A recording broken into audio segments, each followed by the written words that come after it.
contém cenas que podem ser inadequadas para alguns espectadores. Recomenda-se discrição. Nicht der Staat hat uns geschaffen! Ele é um dos homens mais odiados da história. Milhões querem eliminá-lo.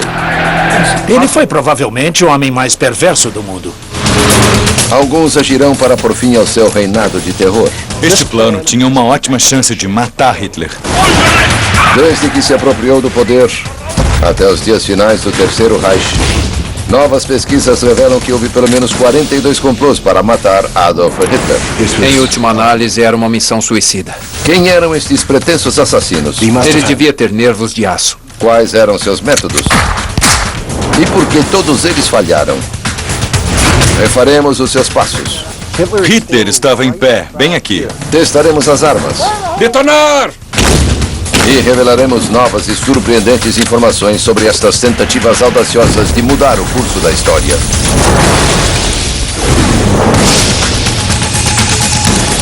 Matando Hitler.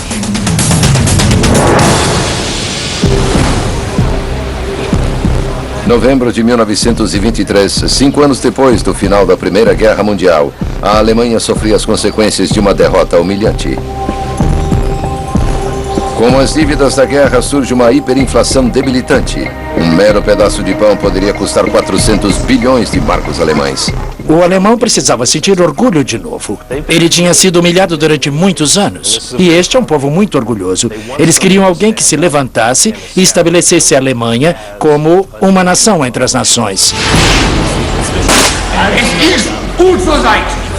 Em uma cervejaria lotada de Munique, um tiro de revólver é disparado para o ar. A multidão atônita de líderes locais observa enquanto o jovem Adolf Hitler declara que a Revolução Nacional começara. O putsch da cervejaria em 1923 foi uma tentativa ineficiente e mal pensada de dar um golpe de Estado. Na manhã seguinte, Hitler lidera uma marcha de 2.000 nazistas armados pelas ruas de Munique. Ao se aproximarem do Ministério de Guerra bávaro, Hitler e seus homens enfrentam uma saraivada de tiros. Desta vez, quem dispara os tiros é a polícia de Munique e não um pretenso assassino. Ao final do tumulto, 16 revolucionários nazistas estão mortos. Hitler foi preso. Seu golpe fracassado ficaria conhecido como o Putsch da Cervejaria ou Revolta de 1923. Se Hitler tivesse levado um tiro e morrido em 1923 no Putsch da Cervejaria, ele provavelmente seria jogado na lata de lixo da história. Em 1924, após menos de um ano na prisão, Hitler ressurge como um homem com uma missão. Ele via a si mesmo como o salvador da Alemanha, protegido pela providência para fazer grandes coisas pelo país.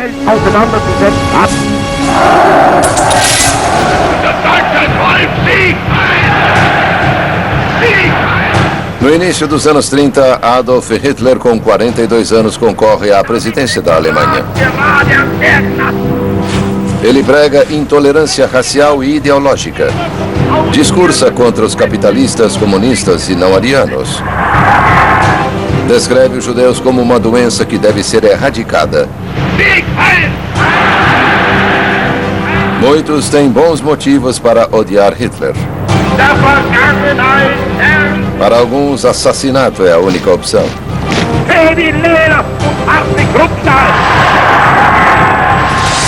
Muitos dos primeiros assassinos podem ter sido corajosos, mas seus meios nada sofisticados deram a eles poucas chances de sucesso. O complô número 1 acontece em março de 1932. Hitler percorre o país aparecendo diante de grandes multidões. Está vulnerável ao ataque de praticamente qualquer pessoa. Um grupo de assassinos anônimos atira em seu trem nos arredores de Munique. Hitler não é ferido, mas este é só o começo. Atentado 1.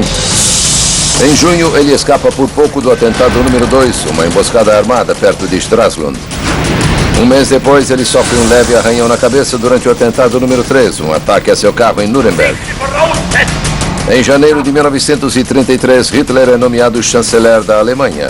Com o aumento de seu poder, aumentam também os atentados contra sua vida. Nos 5 anos seguintes, ele sofreu pelo menos 16 atentados. Um atentado envolveu entregar a Hitler um buquê de flores disfarçado para esguichar veneno em seu rosto. Outro pretenso assassino planeja dar a Hitler uma caneta tinteiro repleta de explosivos. Glanzvolle Tag der Aufrichtung einer neuen großen Volksgemeinschaft. Mas a popularidade de Hitler dá a ele uma falsa sensação de segurança. Depois de mais de 5 anos no governo, a segurança do Führer é ainda relativamente pouco sofisticada. Mas isso mudaria. A tentativa de assassinato número 20 mostraria a Hitler que ele tornara-se o alvo de uma classe mais determinada de aspirantes a assassinos. Atentado 20. Munique, 9 de novembro de 1938. Hitler marcha em um desfile anual comemorando o levante nazista mal sucedido de 1923. Este é um dos maiores eventos do calendário nazista. E milhares de pessoas vieram até as ruas para assistir ao desfile. Em pé nas laterais, um atirador solitário espera até que seu alvo seja avistado. Maurice Bavot, de 22 anos, não parece um assassino.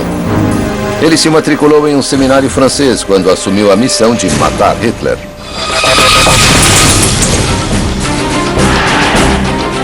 Adolf Hitler é facilmente identificado como um anticristo na cabeça de algumas pessoas, e Bavot parece ter sido motivado por razões religiosas.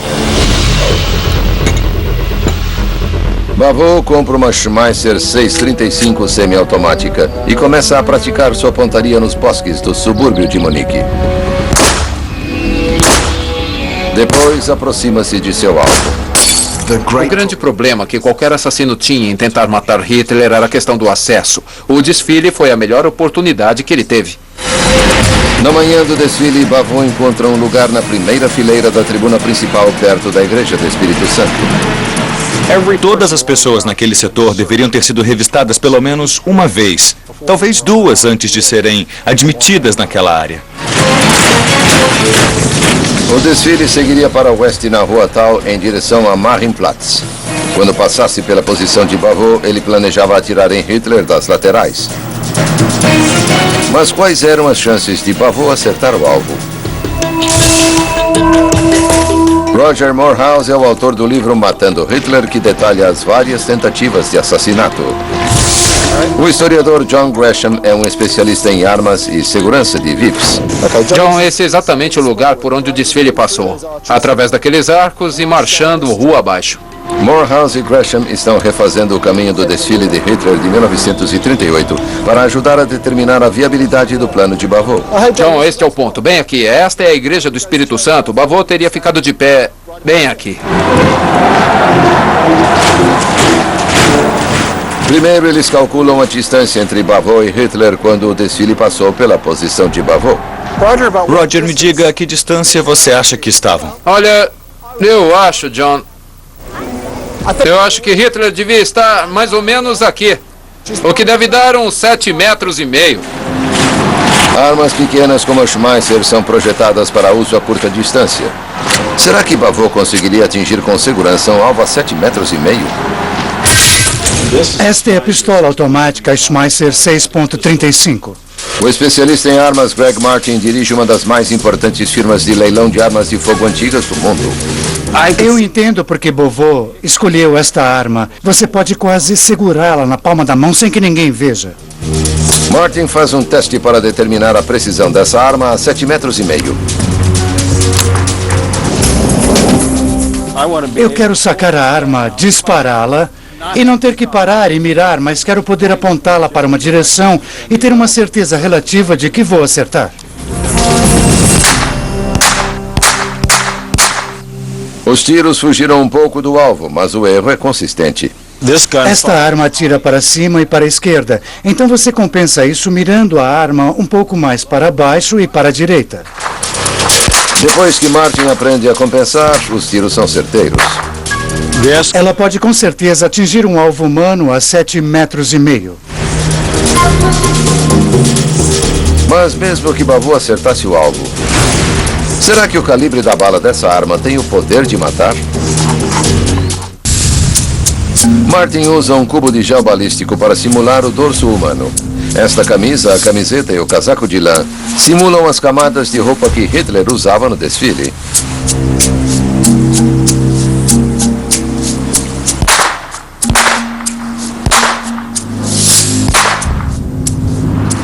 É o tipo de camisa de Clyde Barrow. Tem alguns buracos aqui. Isso me diz que Adolf Hitler teria levado uns bons tiros. Mesmo a uma distância de 7,5 metros, parece que a arma de Bavot tinha poder penetrante o bastante para fazer o trabalho. Ela atravessou tudo. Isso quer dizer que a bala passou pelo casaco, pela camisa, pela camiseta, pelo corpo e saiu pelas costas. Quando o desfile chegou perto da tribuna principal, Bavot carregou sua Schmeisser. Se ele puxasse o gatilho, Hitler seria um homem morto. Teria havido uma espécie de silêncio no público. E todos teriam apontado para Hitler, naquela expectativa de ver sua figura. Mas a multidão maravilhada frustra o plano de Bavot. Quando Hitler entra em seu alcance, uma multidão de braços levanta para saudar o Führer. A visão de Bavot é bloqueada. E o momento perdido. Em sua volta para a França, Bavot é pego em um trem sem seu bilhete. A Gestapo encontrou sua arma junto a um mapa de Munique. Ele deve ter desmoronado como um castelo de cartas em poucas horas. Ele simplesmente não tinha coragem para encarar uma tortura. E a Gestapo, com certeza, era capaz de todos os tipos de tortura. Bavot é condenado por tentativa de assassinato de um oficial do governo. Sua punição é a morte pela guilhotina.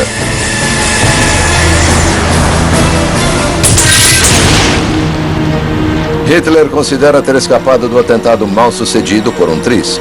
Sua sobrevivência, ele diz, é evidência da intervenção divina. Ele via a si mesmo como o salvador da Alemanha, protegido pela providência para fazer grandes coisas pelo país. A trama de Bavot expõe a vulnerabilidade de Hitler ao caminhar por estas ruas estreitas e lotadas em um evento tão amplamente anunciado. O desfile anual de Munique de 1938 é o último. Com o aumento da agressividade de Hitler, os atentados para matá-lo ficam mais centrados. Em março de 1939, ele assume o controle da Áustria. Tropas alemãs ocupam a Tchecoslováquia sob ameaça de guerra. A grande maioria da população alemã vê isso de maneira positiva. Hitler restaura a Alemanha histórica, mas alguns enxergam essa atitude como um prenúncio terrível do que está por vir. Um deles é o carpinteiro alemão de 36 anos, Georg Elsa. Ele teme que os nazistas levem o país a uma guerra desastrosa. Elsa decide que Hitler deve ser detido. Ele era um solitário, achava que não deveria dividir seus segredos com ninguém, e isso o deixava em uma ótima posição com sua trama. Atentado 21. A tentativa de assassinato número 21 aconteceu na mesma comemoração anual que Maurice Bavot tentou interromper um ano antes. O plano de Elsa era matar Hitler enquanto ele estivesse discursando para um grupo de nazistas proeminentes. Sua arma é uma bomba-relógio caseira. Ele era um mecânico experiente, era um marceneiro. Entendia muito bem como as coisas funcionavam. Então, quando chegou a hora de sentar e formular um plano para matar Hitler, ele o fez com uma perfeição incrível. É quase como se ele tivesse nascido para ser o assassino perfeito. O discurso de Hitler irá se realizar na Burger Barroquella, uma grande cervejaria de Munique. Elsa planeja instalar sua bomba na pilastra atrás da tribuna onde Hitler irá discursar. O plano de Elsa corria muitos riscos. Qualquer um que tentasse assassinar Hitler estaria efetivamente entrando em uma missão suicida. Durante o outono de 1939, Elsa entra sorrateiro na cervejaria depois que o local fecha. Noite após noite, trabalha sozinho no escuro, entalhando um buraco na pilastra para sua bomba. Ele devia ter nervos de aço. Era um homem extremamente corajoso. Todas as manhãs, antes do bar ser aberto, Elsa cuidadosamente recoloca o revestimento de madeira na pilastra, varre a sujeira e sai por uma porta nos fundos. Elsa planeja estar na Suíça quando a bomba explodir. Para isso, precisa de um relógio especial que trabalhe por vários dias. Ele constrói um aparelho elaborado que consiste de 2 mecanismos de relógio, que permite até 144 horas de folga antes que a bomba seja detonada.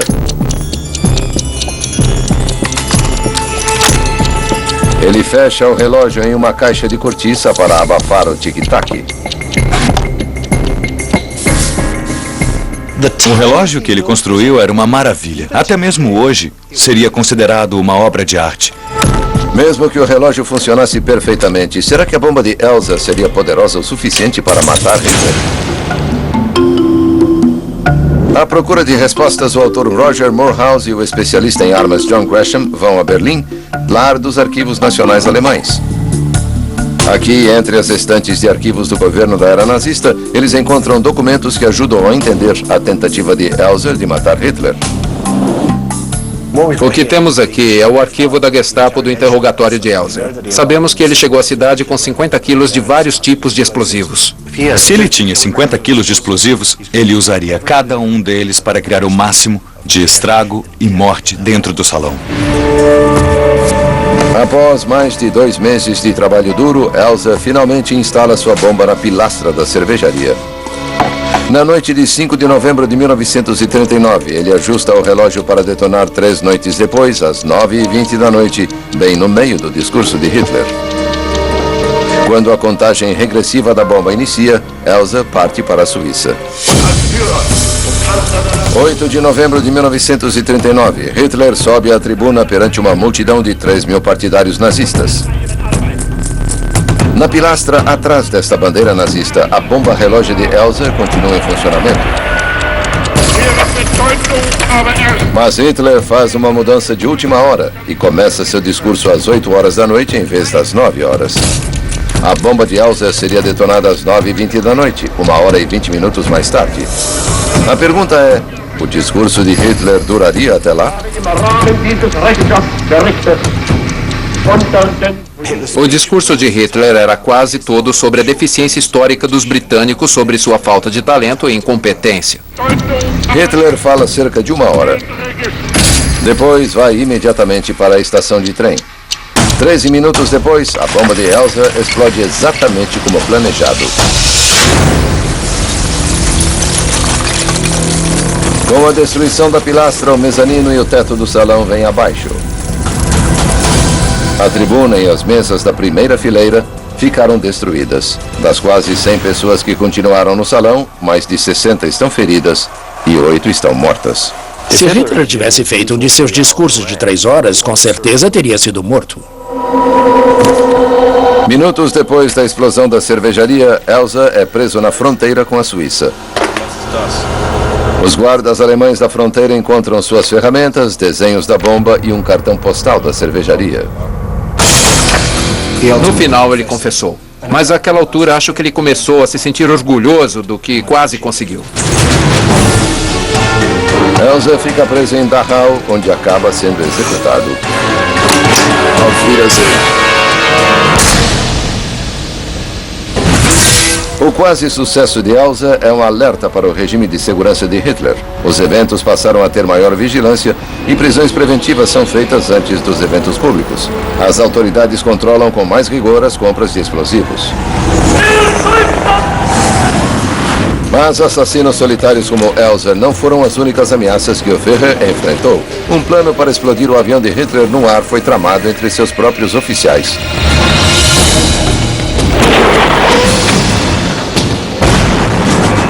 Em 1º de setembro de 1939, a Alemanha invade a Polônia. O ataque relâmpago nazista varre a fronteira com a Polônia. Varsóvia cai em questão de semanas. Foram colocados sob um regime esmagador.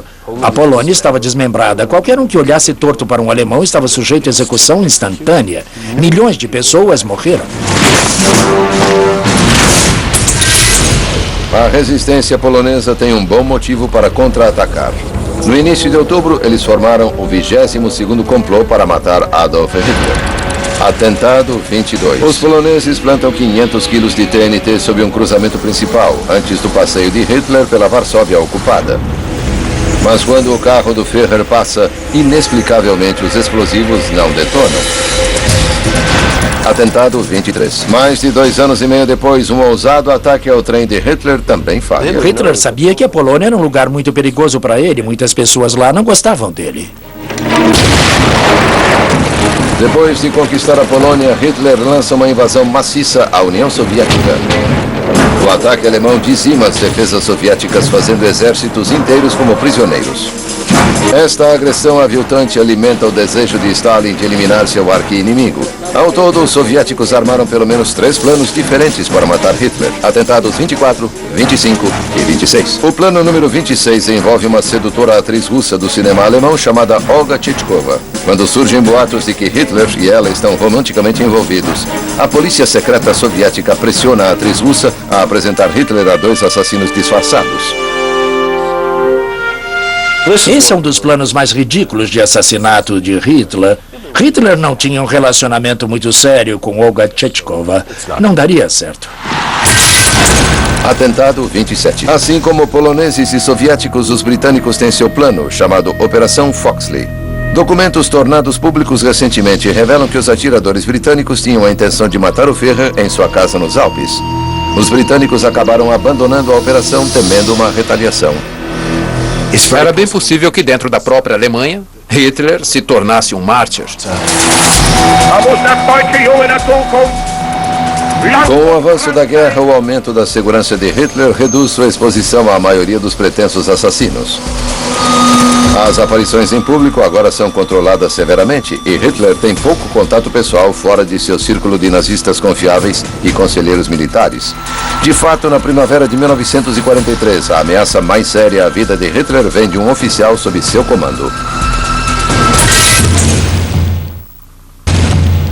O coronel Henning von Treschow é um respeitado oficial alemão com uma brilhante carreira militar. Ele tinha sido um soldado talentoso no final da Primeira Guerra e ganhou a Cruz de Ferro.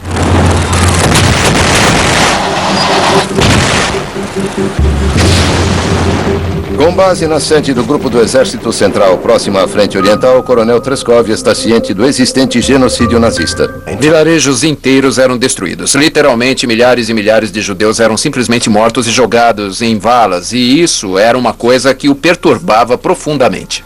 Convencido de que Hitler deveria ser detido, Treschow monta uma coalizão de oficiais que pensam como ele. Muitos conspiradores acreditavam no exército alemão. Acreditavam que era um exército nobre e que estava sendo pervertido por Adolf Hitler e pelos nazistas, principalmente com aquelas atrocidades horríveis que ocorriam na Frente Oriental. Em março de 1943, Hitler anuncia planos de visitar a base de exército de Smolensk, para onde Treschow fora designado. Treschow aproveita a oportunidade, lançando o 28º plano para matar Hitler. Seu plano é usar uma bomba relógio para explodir o avião de Hitler durante o voo. Atentado 28. Este atentado foi muito bem pensado e tinha boas chances de dar certo. É claro que a bomba não precisava ser grande, só precisava derrubar o avião. Com a ajuda de seu colega, o tenente Fabian von Schlabrendorf, Treschow constrói uma bomba improvisada. Ele usa 4 Clam Mines, dispositivos de sabotagem britânicos projetados originalmente para serem presos a trilhos de trem ou pontes. Cada um é carregado com explosivos plásticos. O fusível é um lápis detonador britânico número 10. Um tubo de cobre de 12,5 centímetros contendo um detonador. Um arpão carregado a mola e um recipiente de vidro cheio de cloreto de cobre. O dispositivo é acionado espremendo-se o tubo e quebrando o recipiente de vidro. A liberação do cloreto de cobre corrói um fio de aço que se parte, fazendo com que o arpão atinja o detonador. Treschow tem um fusível de meia hora.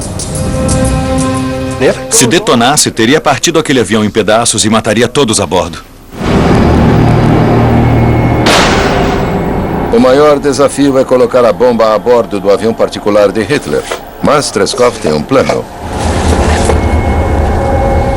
Ele disfarça sua bomba relógio como uma caixa de conhaque. Na manhã de 13 de março de 1943, Hitler chega à base militar em Smolensk. Treskov estava em um profundo estado de nervos. Após encontrar-se com o Führer, Treskov pergunta ao coronel Brandt, um membro da comitiva de Hitler, se ele estaria disposto a entregar um pequeno presente a um amigo do alto comando. Eles deveriam examinar absolutamente tudo que entrasse ou saísse do avião. No final da tarde, Schlabrendorff ativa o fusível de 30 minutos e se junta ao coronel Treskov na pista. Quando Brandt se prepara para entrar no avião, Schlabrendorff entrega a ele a caixa de conhaque.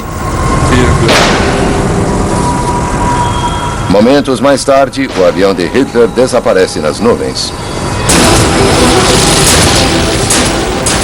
Treskov deve ter acreditado que, àquela altura, Hitler estava morto. Menos de 2 horas depois de deixar Smolensk, o avião de Hitler pousa sem incidentes. Treskov envia Schlabrendorff para recuperar a bomba na caixa de conhaque. Um exame cuidadoso revelou que o fusível simplesmente não disparou. Provavelmente o compartimento de bagagem estava despressurizado e sem calefação, ou seja, devia estar frio, e o frio afeta muito estes lápis detonadores. O coronel Treskov e a resistência alemã continuam comprometidos a matar Hitler. Uma semana depois do fracasso da bomba na caixa de conhaque, eles teriam mais uma chance. Isso era muito importante para Treskov. O fracasso do atentado da bomba de conhaque não o dissuadiu, pelo contrário, o incentivou.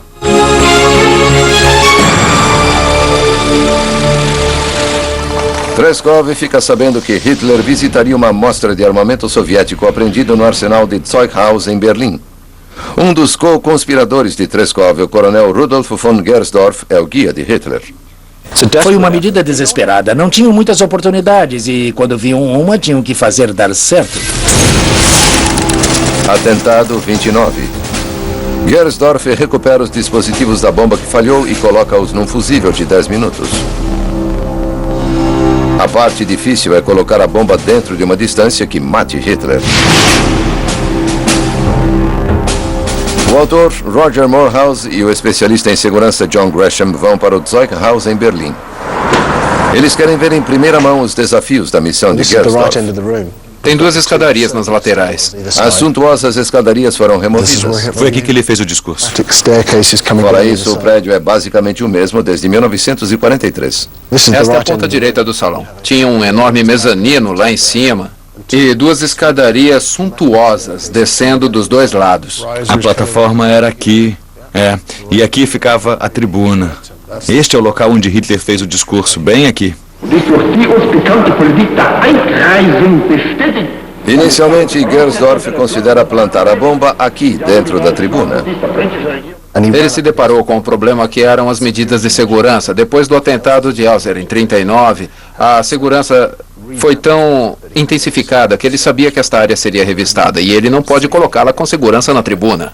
E além disso, esse lugar é enorme e com uma carga de apenas 226 gramas de explosivo C2, se não explodisse diretamente contra Hitler, seria dissipado. Esta não era uma maneira prática de assassinar Hitler. O coronel Gersdorff decide que tem apenas uma opção. Precisa esconder a bomba no bolso do próprio casaco e se assegurar que estará perto de Hitler quando ela detonar. Se o plano funcionasse, ele seria o primeiro a fazer um atentado suicida na história. A bomba suicida é uma ideia boa e surpreendente porque é impensável. Ainda não havia, naquela época, uma tradição de sacrifícios suicidas no imaginário do povo alemão. Então, a ideia de que alguém daria a própria vida para tirar a vida de Hitler estava francamente além da imaginação deles. Um pouco depois da 1 da tarde, Hitler discursa para a multidão de altos oficiais e VIPs nazistas.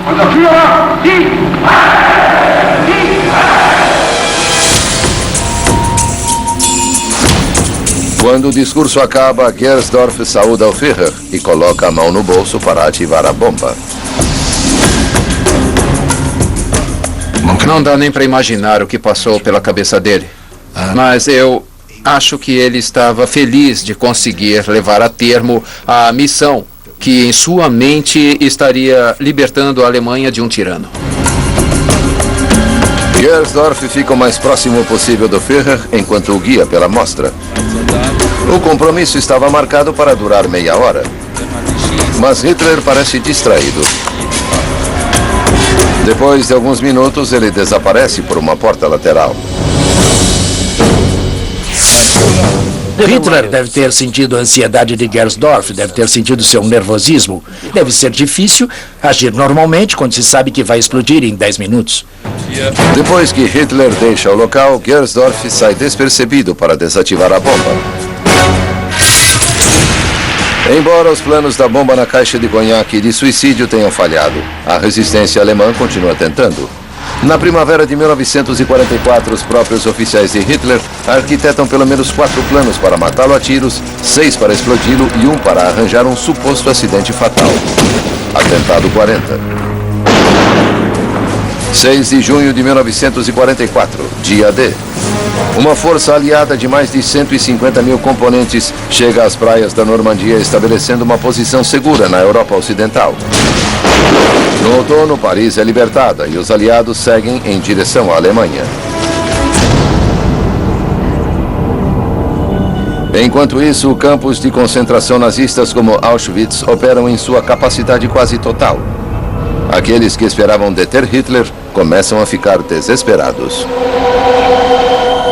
Eles perceberam que pagariam caro por aquilo. Os membros da resistência estavam desesperados para tentar preservar a Alemanha e esperavam que, assassinando Adolf Hitler, eles pudessem conseguir um acordo, principalmente com os aliados ocidentais.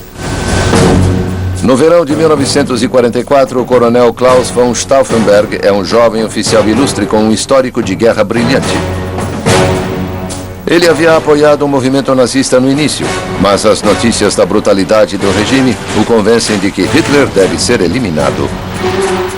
Ele sentia-se ultrajado pelo holocausto que acontecia na frente oriental.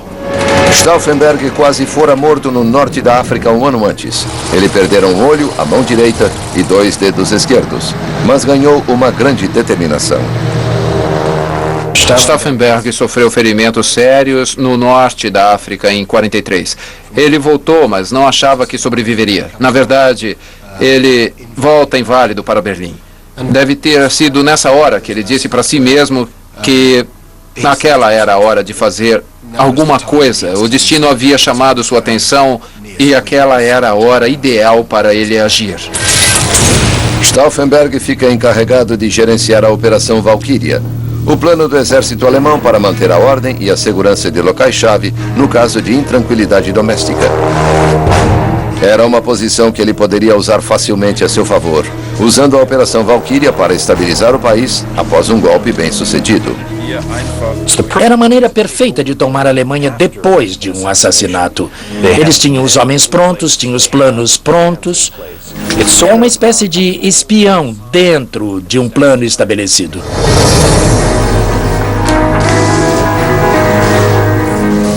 Stauffenberg tem a oportunidade perfeita para agir. Seu trabalho exige que ele se reúna regularmente com o Führer. Justamente por ter acesso a Hitler, Stauffenberg deveria ter tido sucesso em matá-lo. 20 de julho de 1944, Stauffenberg é chamado a uma conferência na Toca do Lobo, o remoto quartel-general militar de Hitler no leste da Prússia. E foi lá que Stauffenberg fez a 41ª tentativa de matar Hitler. A Toca do Lobo é uma área delimitada de 5 km², divididos em 3 zonas de segurança, cada uma com seus postos de controle e cercas de arame farpado. O perímetro externo é cercado de minas, pontos de metralhadoras e armas antiaéreas.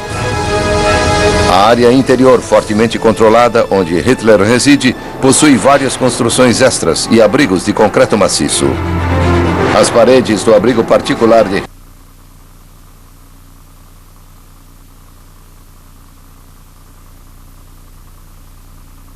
na fortaleza 2 tijolos de 1 quilo cada de explosivo plástico. A segurança da Toca do Lobo era espantosa. Eles estavam focados em vários tipos específicos de ameaças: ataque aéreo, ataque por terra, bombardeios. E, embora a segurança fosse muito boa, ela não era a prova de ataques vindos de dentro do círculo de Hitler. Was ich oder irgendjemand jemals die Absicht hätten. Momentos antes de seu encontro com Hitler, Stauffenberg e seu ajudante armam o primeiro tijolo de explosivo e o escondem em uma pasta. Antes de colocarem o fusível na segunda bomba, alguém bate à porta. Stauffenberg é chamado à sala de reuniões imediatamente. Ele pega a pasta e sai pela porta, deixando para trás o segundo tijolo de explosivo. Os lápis detonadores que von Stauffenberg usou, tecnicamente eram dispositivos de 30 minutos. O problema é que era um dia quente, era um dia úmido. E essas coisas tendem a acelerar o relógio. Ele estava andando com uma bomba relógio que explodiria a qualquer momento. Quando Stauffenberg entra na sala, a reunião já tinha começado. Ele se posiciona perto de Hitler e coloca a pasta no chão. Momentos depois, pede licença para sair da sala. Enquanto a reunião continua, uma bomba de 1 quilo está a 1 metro do Führer. O fusível conta os segundos.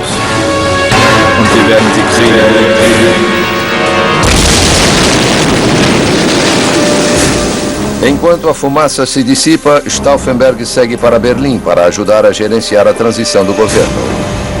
Ele havia assistido à explosão de uma distância pequena e estava convicto de que ninguém na sala poderia ter sobrevivido. A explosão estilhaça as janelas, parte da parede e entorta o piso. A mesa de conferência fica em pedaços e o gesso do teto vem abaixo.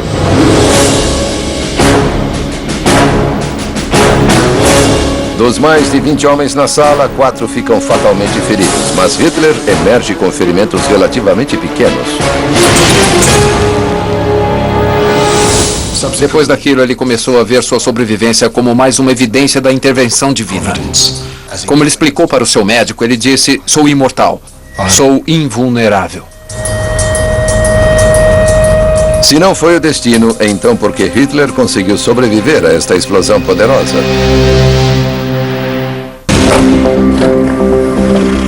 Roger Morehouse e John Gresham vão até o que hoje é o nordeste da Polônia para ver em primeira mão a Toca do Lobo. Foi muito bem feito. Eles acreditam que estas ruínas de concreto guardam pistas que poderão ajudá-los a entender melhor por que a bomba de Stauffenberg não matou Hitler. Aquele é o abrigo de Hitler. Vamos entrar. É incrível. Isto é tudo o que restou da fortaleza antes impenetrável. Depois da retirada, o exército alemão dinamitou estas construções em 1945. Mais de 60 anos, e isso não enferrujou. Esta fotografia do prédio de conferência de Hitler foi tirada em 20 de julho de 1944, logo depois da explosão de Stauffenberg. Esta é a aparência do prédio demolido hoje. Este aqui era um prédio grande e resistente. Não era o prédio branco que é descrito em alguns relatos. Então este é o telhado, não é? Porque está asfaltado. O telhado de concreto demolido agora está no nível do solo. A sala de reunião de Hitler está enterrada nos escombros abaixo. John, é muito interessante o que temos aqui embaixo. Nossos especialistas acreditam que localizaram o marco zero da bomba de Stauffenberg diretamente abaixo de onde eles estão. Estamos mais ou menos no ponto onde parece que a explosão aconteceu. Hitler estava bem nessa região, em pé, num raio de 30 centímetros por aqui. 1,80 m abaixo. Ele estava bem aqui quando a bomba explodiu. Morehouse e Gresham estudam o tamanho e a construção do prédio. Pronto, quanto deu aí? 1,72 m. 1,72 m, certo. É uma estrutura muito sólida, mas a existência das janelas permitiu um escape durante a explosão. Muito bom. Eles usam os dados reunidos no local, fotos originais e informações dos arquivos de investigação da Gestapo para construir um modelo em computador da sala de conferência. Era assim que os oficiais estavam posicionados na sala. Hitler estava curvado sobre a mesa lendo um mapa. Morehouse acredita que a bomba estava no lado de fora deste pé da mesa. Uma simulação computadorizada mostra que a mesa pode ter servido de escudo para Hitler contra a explosão letal. Ele foi protegido pela sólida base da mesa. Consequentemente, a mesa atuou como uma forma de armadura corporal e deu a ele uma proteção surpreendentemente boa, tanto para a parte superior do dorso quanto para as pernas. Mas o que teria acontecido se Stauffenberg tivesse usado uma bomba maior? Ele tinha levado um segundo tijolo de explosivo para a Toca do Lobo. Na verdade, a bomba de Stauffenberg foi metade do que devia ser. E a questão do segundo tijolo de explosivo, que ele poderia ter colocado na pasta e quase dobrado o tamanho da explosão. Será que o dobro da explosão seria o bastante para matar Hitler? John Gresham retorna aos Estados Unidos para recriar a explosão da Toca do Lobo. 5,5 metros para o sul. Mas desta vez o teste incluirá a segunda carga de explosivos de Stauffenberg. Gresham traça as dimensões exatas da sala de conferência da Toca do Lobo. Naquele canto, bem ali. Bem onde está aquela pedra. Desçam com cuidado. Esta mesa de 2 metros simulará a ponta da mesa de conferência, onde Hitler estava quando a bomba explodiu. Isso, aí está ótimo. Estes 2 manequins de fibra de vidro representam os oficiais em pé entre Hitler e a bomba. Este manequim anatômico especialmente projetado é o substituto de Hitler.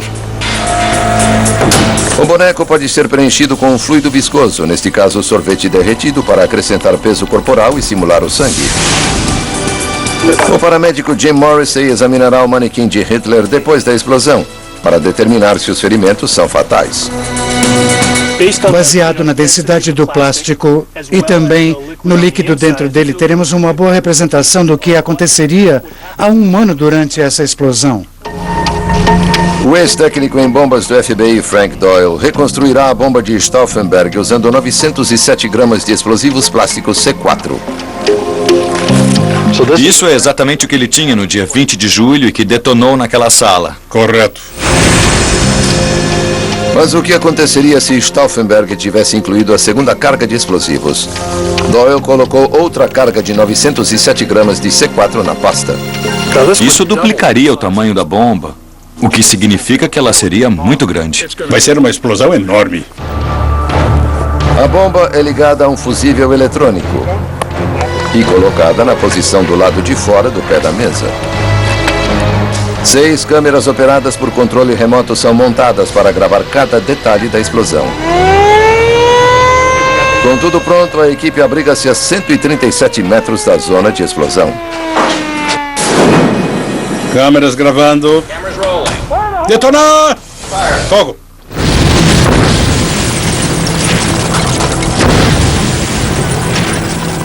Acha que usamos explosivos o suficiente? A explosão estilhaça a mesa pesada.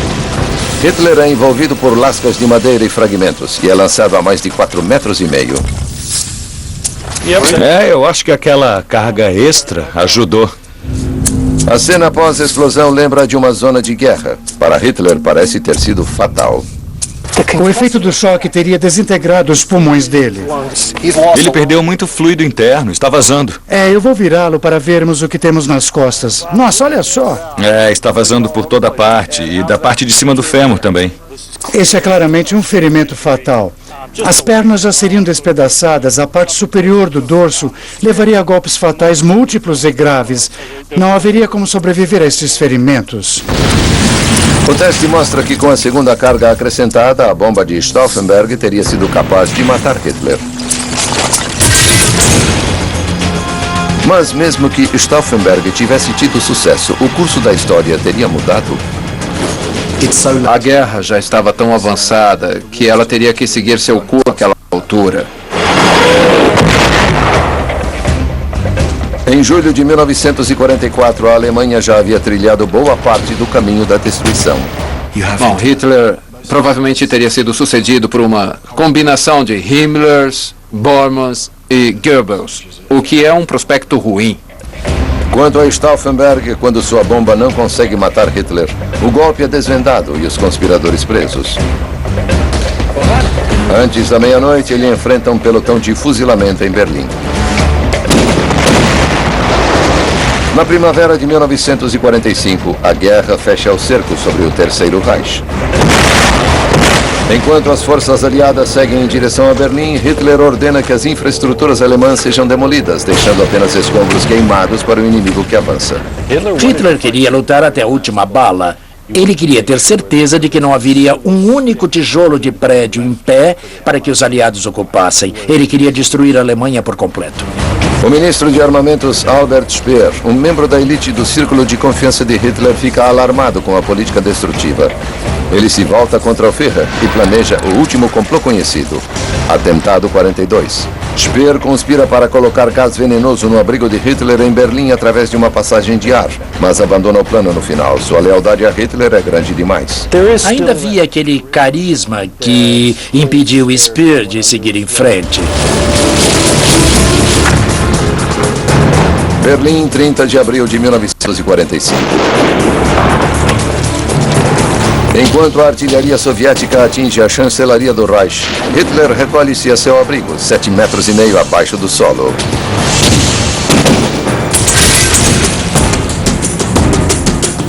Depois que sua esposa Eva Braun tomou uma dose letal de cianureto, o próprio Hitler fez o que 42 aspirantes a assassinos não conseguiram fazer. Ele colocou sua pistola Walther calibre .765 contra a própria cabeça e puxou o gatilho.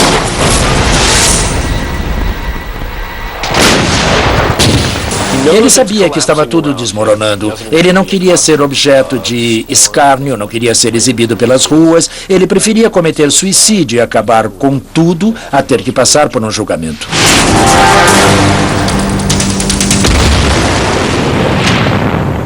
Após a queda do Terceiro Reich, o mundo teve que se recuperar do impacto da brutalidade nazista. Embora suas tentativas de matar Hitler tenham falhado, a coragem e a convicção dos aspirantes a assassinos serviriam como fonte de orgulho para os alemães do pós-guerra e mostrariam ao mundo que, mesmo dentro do próprio exército alemão, alguns se recusaram a sacrificar a própria consciência pela corrupção de Hitler. Nos dias mais sombrios do Terceiro Reich, ainda havia pessoas dispostas a se levantarem sob um tremendo risco pessoal, agir com o mais nobre dos instintos. Versão brasileira Centauro.